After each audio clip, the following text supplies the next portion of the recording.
You feel yourself get lighter.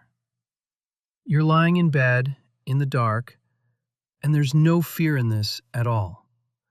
Just a slow, easy lightness, like you weigh nothing, like the mattress has quietly let go of you.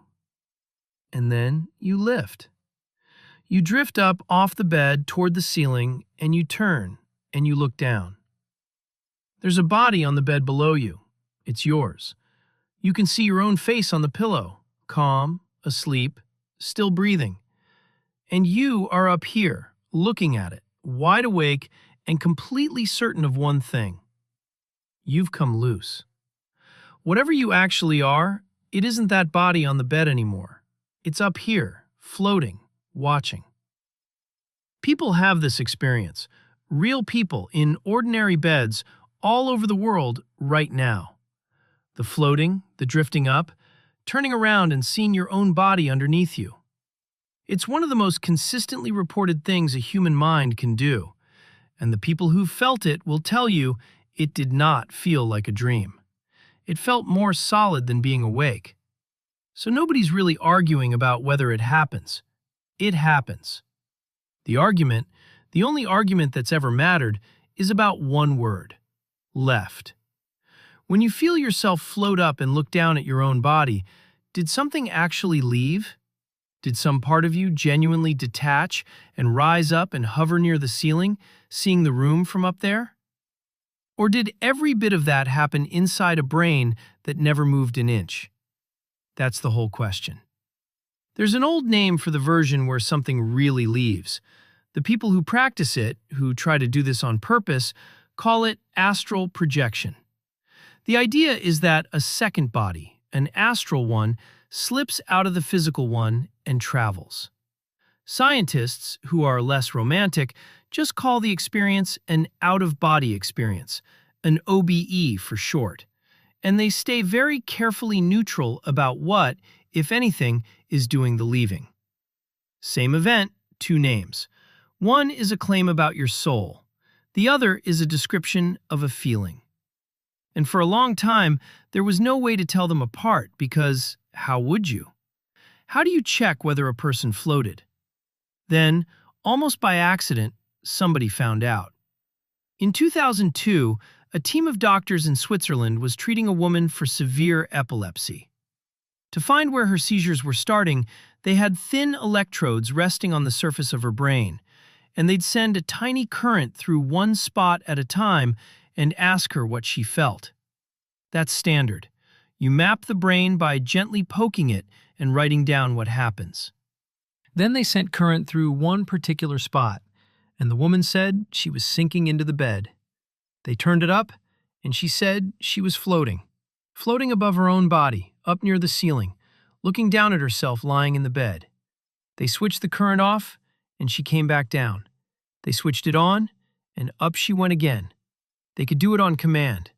A full out-of-body experience. The exact thing people spend decades chasing through meditation and ritual. And these doctors were producing it over and over with the flick of a switch, by running a mild current through one small patch of brain. That patch has a name. It's called the temporoparietal junction, which is really just a location, the spot where a couple of the brain's big regions meet, a bit above and behind your ear. You don't need to remember the name. You need to remember what it does. This is one of the places where your brain takes everything it knows about your body, what your eyes see, what your skin feels, what your inner ear says about balance and which way is up, and stitches it all into one simple conclusion. Here I am. I'm inside this body, looking out from somewhere behind the eyes.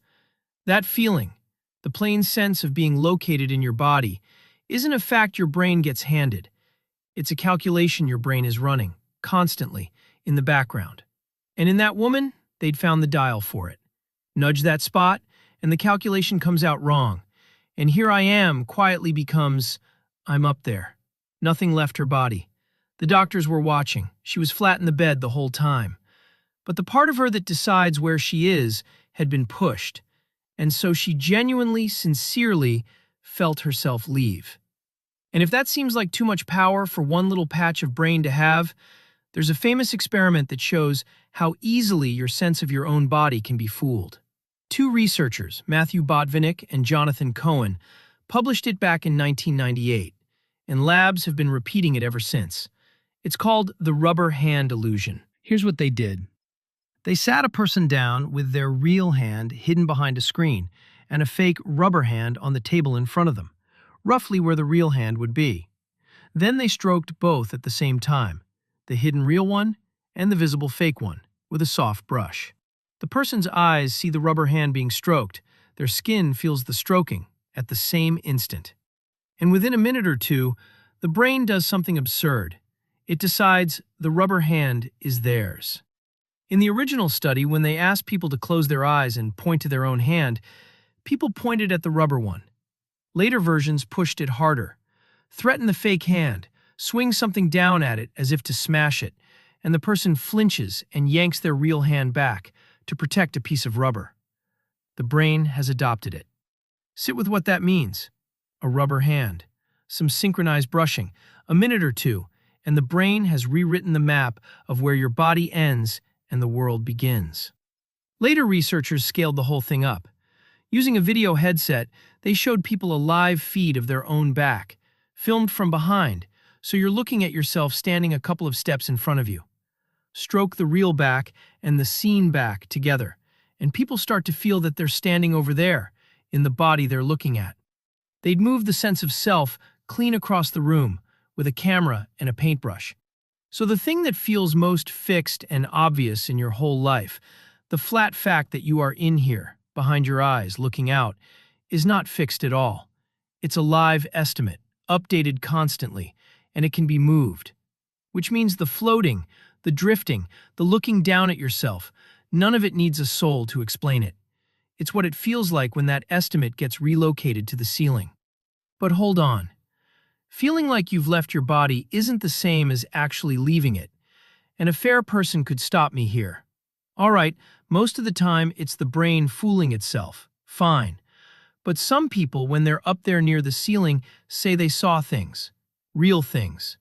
A number written on top of a cabinet. A nurse's shoes. Something they could only have seen from up high, that they had no way of knowing from the bed. And if even one person, even once, could reliably do that, the whole picture changes. Because a brain fooling itself can't read a card it was never shown. That is a claim you can actually test, and people did. There's a big study run across a lot of hospitals called AWARE that went looking for exactly this. The people most likely to report floating out of their bodies are people whose hearts have stopped, who then get resuscitated, and who come back describing the room from above. So the researchers put targets up high in the rooms where that happens, on shelves near the ceiling, pictures that could only be seen by something hovering up there looking down. Then they waited. For years, across a lot of patients, if anybody actually left their body and drifted to the ceiling, the target was right there for them to see. Nobody saw one. Plenty of people reported experiences. Some described being resuscitated, a few with details about the room that sound uncannily accurate. But not one of them, in all those years, came back with the hidden picture that was sitting right where a floating person would have been looking. The one thing that would have proven something genuinely leaves the body, and it never came. Now, you could take all of that and land somewhere smug. Case closed, it's all in your head, nothing to see. But I think that misses the genuinely astonishing thing here, which isn't that the experience is fake. It's how good a fake your brain can build. Look at what it actually pulls off. With no soul leaving, no body moving, nothing but a sense of location circuit slipping for a minute, your brain generates an experience so vivid, so calm, so completely convincing that the people who have it describe it as more real than their normal waking life. Not dreamlike, realer than real. Convincing enough that across thousands of years, in cultures that never spoke to each other, people came away certain they had been somewhere and built entire traditions and philosophies around getting back there. That is not a small trick played by a broken brain. That is one of the most powerful experiences a human being can have, made entirely in-house, out of nothing but your own biology. The soul didn't go anywhere. And honestly, that might be the more impressive story. Which brings me to the part I have to be straight with you about, because there is a piece of this that science does not have a clean answer for. It's not where you go. Nobody goes anywhere. The open question is the realness itself. Why does this feel more true than ordinary seeing? Your everyday walking around consciousness, the reliable one that actually is reading the real room correctly, feels less certain, less vivid, less real to these people than the floating did. That's backwards. The accurate version of reality is supposed to be the one that feels the most solid. Instead, the brain can produce a completely internal event, one that matches nothing outside your skull, and stamp it with a feeling of certainty stronger than anything you get while genuinely awake. We can explain the floating. We can explain the looking down. We can even explain the sense that you've come loose. What we can't fully explain is that stamp of realness, why the brain hands it out the way it does, and why it hands out so much of it for something that, by every physical measure, never happened. That isn't settled. That's a real gap. And it matters more than it sounds, because that same overwhelming sense of realness is about to turn up one more time, in the strangest place of all. So, astral projection, illusion, or reality?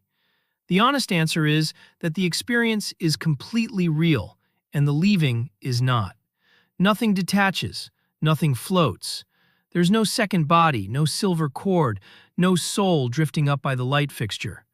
There's a brain doing the single most sophisticated thing it does, building your sense of being a self inside a body, and doing it slightly wrong for a minute, so convincingly that you'd swear on your life you were up at the ceiling.